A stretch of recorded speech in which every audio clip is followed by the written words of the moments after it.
You're listening to PARTNERNOMICS podcast, where we discuss the art and science of developing successful strategic partnerships. To learn more about the suite of PARTNERNOMICS solutions, visit PARTNERNOMICS.com. All right, so today we are joined by Mr. Mike Yoder. And Mike is the founder of Equip for Growth, a really cool company that helps businesses, business leaders, organizational leaders become more efficient, become more effective, and ultimately become more profitable. Mike, thanks for your time. Thanks for joining us today. You bet. Appreciate you having me, Mark. It's awesome. So, Mike, if you wouldn't mind, let's just start off by talking a little bit about your background. Tell us who Mike Yoder is and what has kind of led you to this point in your career. Awesome. I'd love to. So, started off from Indiana, right? And so went to Purdue University, got an engineering degree, electrical engineering degree. Came out of school, not really sure. I grew up in kind of a smaller industrial farm town. And so I wasn't sure what I was getting into, but I got a college education and it afforded me a great job. I came out and I worked for Johnson Controls first, rather large company, a Fortune 150 company at the time. A great job, and spent a little time with them and kind of was really bored. Thought something was wrong with the company. It wasn't the right place for me. And so I went to another company, Siemens Energy and Automation, right? So another small company, right? They were a Fortune 100 company. And again, a wonderful job working with wonderful people. I got to call on some great accounts. Miller Brewing engineering headquarters were in my territory. Met some really great people there. Just was way above my league. I'm a 24-year-old something here and talking to these people that ran the engineering department for Miller Brewing. So just had some great experiences. But again, bored is the most technical term I can use for it. I ran out of steam in these jobs and I thought something was wrong. And so I went through what I call my pre-midlife crisis, because I was only about 25 or 26 at the time.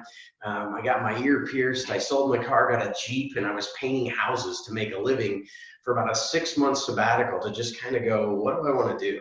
And it was coming out of that break that I met two guys that had started a small business. They were entrepreneurs. And,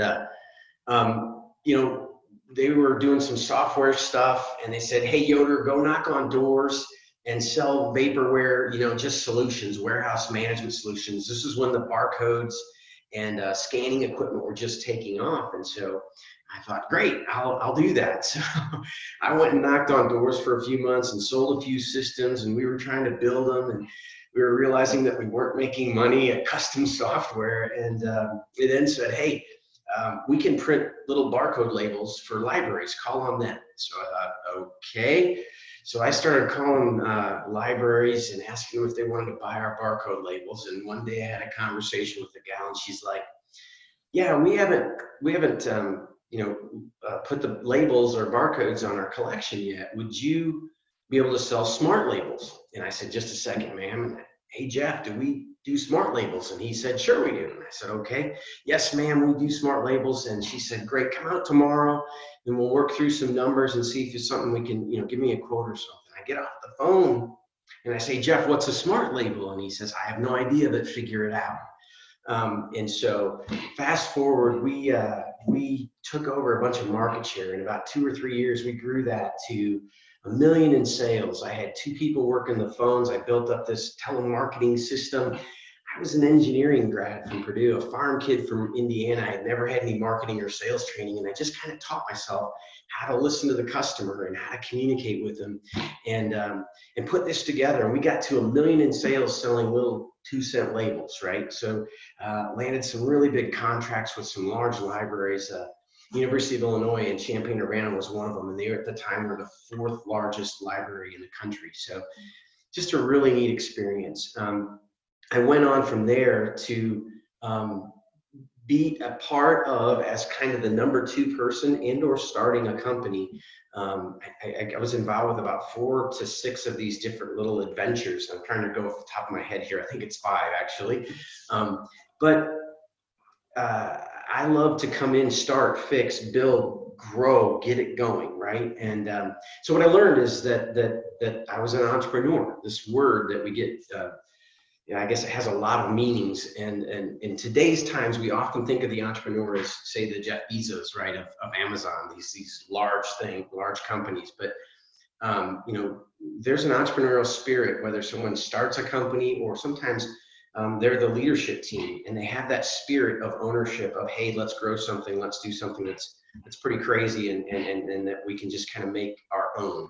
And so that's the journey I've been on for the last 25 years. And at the end of that journey, well, I'll just leave it at that. That's my background. That got me to where I am today, is just learning that that's what I do and do best and love to do.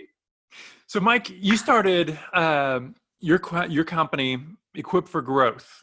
And so I know that you have a strong operations background, strong sales background. And you took a point a few years ago, took a little bit of a shift to really dedicate yourself to this profession. Yeah. Talk to us a little bit about your company, Equip for Growth, and how you made that transformation. Well, it came like this after, I guess it was about 24 to 25 years of being a person that was building companies, right? Some were small, like me and 4 other people, we started. Some were mature with 200 employees, and I was, the COO or someone on the leadership team, right? Helping to build and grow those companies. Well, really, I read a book, right? The book Traction by Gino Wickman, but I got to a place where I discovered something that would allow me to teach others, right? And so many times, we kind of make fun of us consultants. Hey, those who can do, those who can't teach, right? I'll take it, bring it on. I love teaching more. I like to work with multiple teams, and I like to see them succeed. What I discovered in those 24 years was that the business side of it is not as exciting to me as the people side, helping to see the people succeed and grow.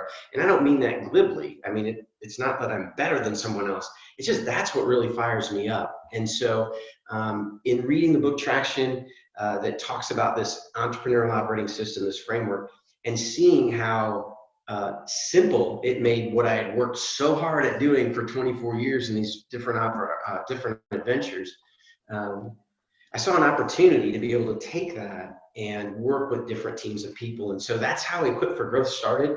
And that was, I think, March of 2017 is when I formally was doing those kinds of things. I had built a leadership development program where I would just help people become great leaders of themselves through this program so they could then lead others.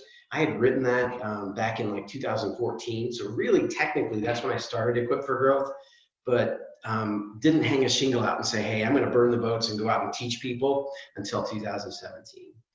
Well, we're huge believers in EOS and the entrepreneur operating system. As a matter of fact, that's how you and I connected, a few years back. And so if you wouldn't mind, if you would take 60 seconds and tell us what is EOS for folks that may not be familiar with Traction, with the book Traction, or what the entrepreneur operating system is. Can you tell us a little bit? Yeah, 60 seconds is tough, but I like that challenge. So I'll say it this way. It's a framework. So let me back up. So typically works best in privately held companies in that 2 to 150 million revenue range, say 10 to 250 employees. It will work in micro enterprise and solopreneurs. I've helped coach people use these tools there, but that's kind of the heartbeat of what this system was built for, this framework. When you get into larger corporations and publicly held companies, it's a little bit more sophisticated there, and there's some other programs I think that help those folks better in that scenario. So that's the focus, that entrepreneurial business in that that sweet spot of say 10 million to 50 million where we want to grow. So helping those folks, it's a framework to help people kind of overcome some key frustrations. So I say it this way: I help folks move from frustration to freedom. Right? Those frustrations typically are in about 4 categories, one being that of people. So communication, people aren't understanding me right. So these owners are going, man, I just can't get my folks to understand me, or my customers, or my vendors, right? There's engagement. Why won't people engage? There's just people stuff, right? So that's one of the big areas of frustration that this framework helps with. The second one is that of control. I hesitate to use that word. I don't know that we're ever in control, but that part of regaining command of the ship. So I'm not at the whims of the market or my vendors or my employees or my customers. I'm literally directing the ship and getting back to that place, because so often owners, entrepreneurs, they either bought or started this company with this vision in mind, and man, we just are not there, and I'm losing control. I have no freedom in this. The third one is just profit. Simply, there's not enough of it. We're not running efficient. And the fourth one is that feeling of being stuck. We just keep hitting a ceiling. That's the principle we call just hitting the ceiling principle. But helping them get unstuck from that and figure out what are the things that are holding us back, because they've tried everything. They've read books, they've went to seminars, and they've enlisted this consultant, and it hasn't worked. Those are the folks right there that have those frustrations. This framework helps them to kind of dumb things down and simplify it, and help them to break through that ceiling and overcome those frustrations.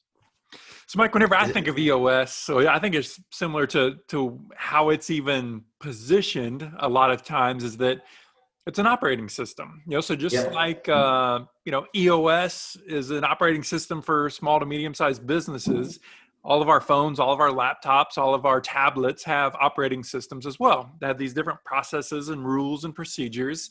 And from Partnernomics perspective, we have constructed an operating system that we call the SPLM, Strategic Partner Leadership Model.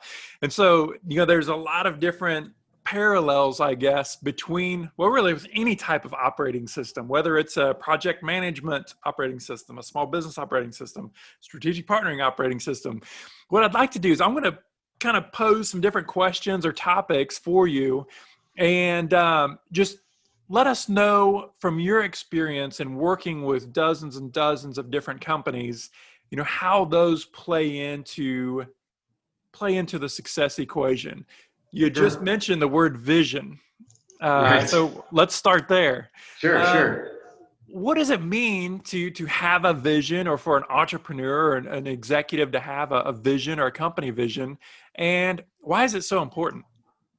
Well, first, to answer that, Mark, I want to clarify that, because, in the consulting world, right, and in the business world, we talk about mission, vision, purpose, cause, all of these things. And so in our world, we try to simplify it. So for this discussion, I'm going to simplify it to say the vision is our direction, right? It's this direction. And we literally break it down into saying it's who we are, right? And it's what we do, and it's why we do it, and then it's kind of where we're going. So it's more than a statement. It's several components in our world that go into vision, right? And I think Partnernomics is similar to that. It's not just a statement. It's kind of identifying what's the vision we need to have as a company, and then as you're engaging in this strategic partnership, what's the vision for this outcome, and how does it align for both companies, right? So that leads us to why it's so important. Whether it's in a strategic partnership, it's our company in general. If we don't know who we are, what it is that we do really well, and why we do it, and then where we're going. If we don't know those things, good luck. It's kind of that whole phrase, if we're aiming for everything, we'll hit nothing, right? It's random.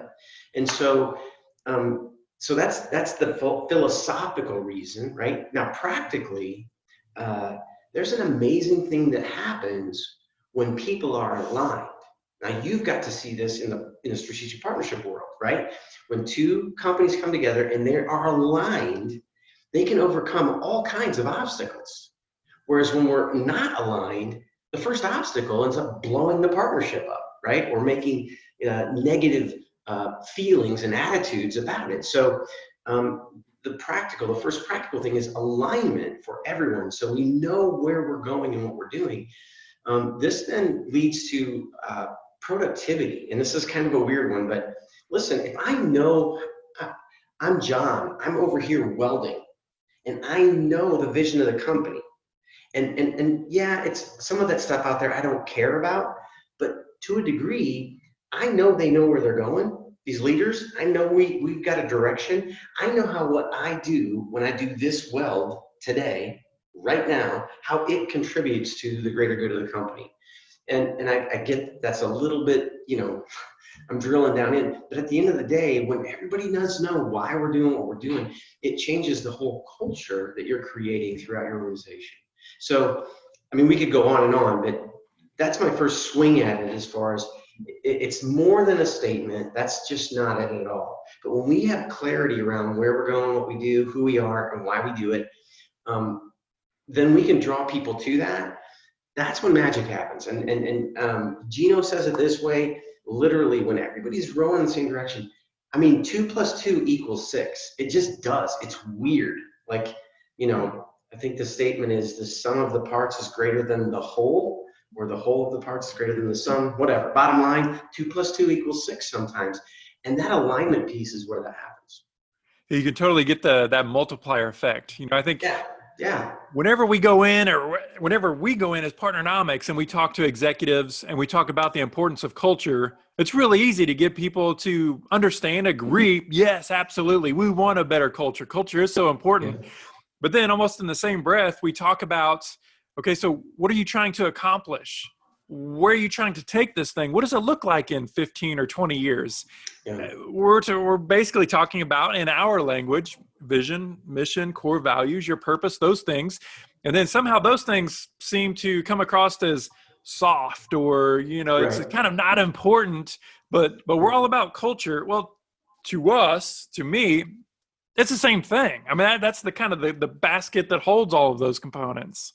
Mm-hmm. And there was a study that was put out about a year ago.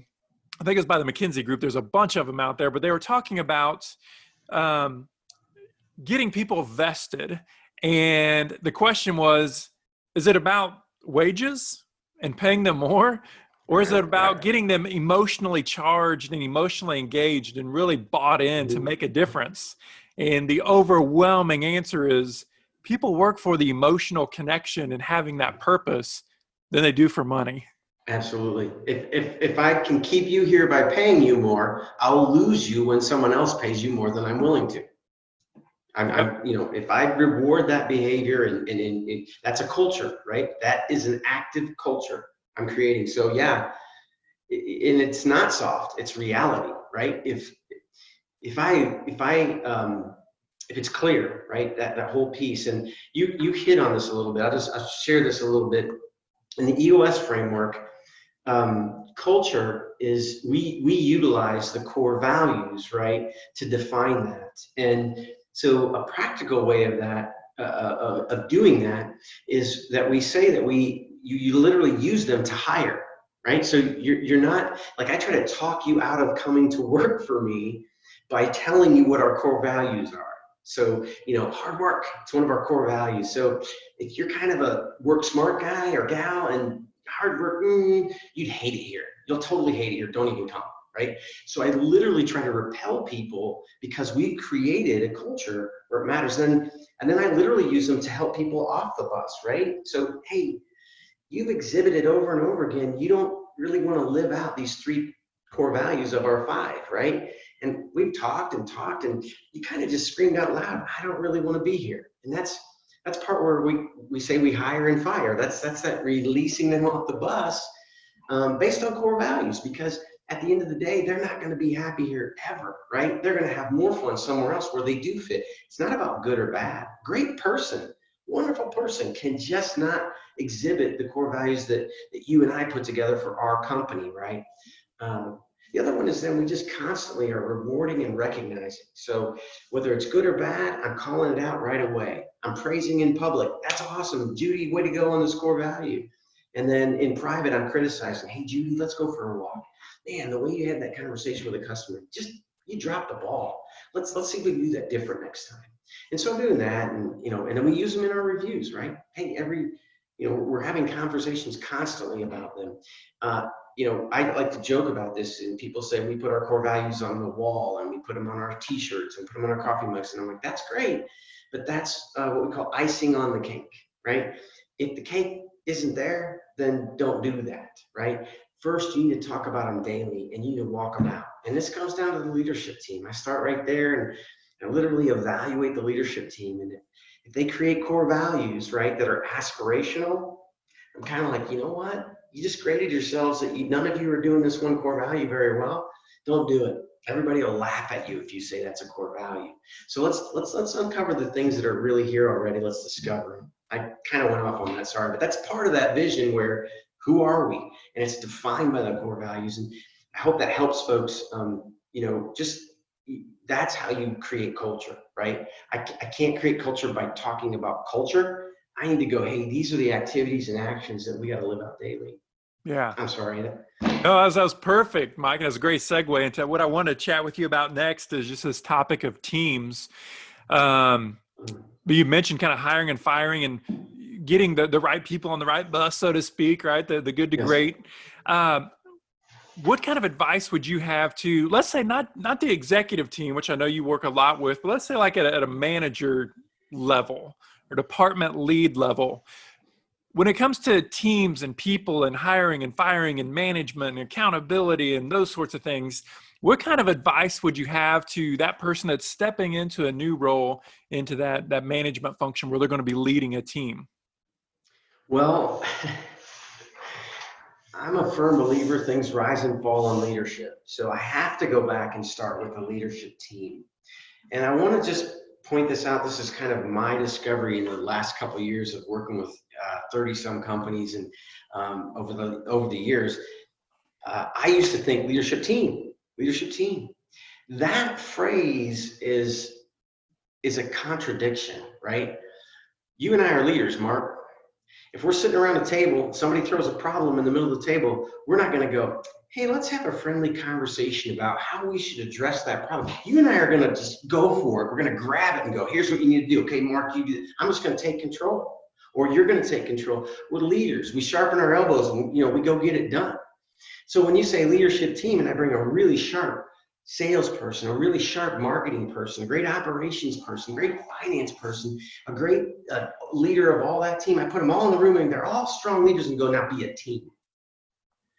It doesn't happen naturally. We have to choose. And so we have to learn how to be collaborative, right? We need to learn how to be both highly assertive as well as highly cooperative, right? So defined another way, highly cooperative is fighting really hard to understand your idea, right? I'm fighting to understand your idea. Highly assertive is fighting so you understand my idea. And I'm using the word fight kind of on purpose. Let me be softer. So I'm working hard to understand your idea. That's cooperative. Cooperative is not just being a doormat. It's seeking to understand. And then seeking to be understood or working to be understood is that assertive part. And so when we're working through that for the greater good of the organization, by the way, we checked ego at the door. So with that overarching greater good of the organization, we can sit there in that leadership team room behind closed doors, roll up our sleeves and do what I call good fighting. Be collaborative, have passionate debate. No, that's not gonna work. Why not? Tell me more. What I hear you saying, all this kind of great conversation, not for the sake of talking and not for the sake of me hearing myself speak or you hearing yourself speak, but for the greater good. We even say it this way, if you said it twice, you're politicking. So don't say it again, right? You can ask for clarification. Anyway, sorry. So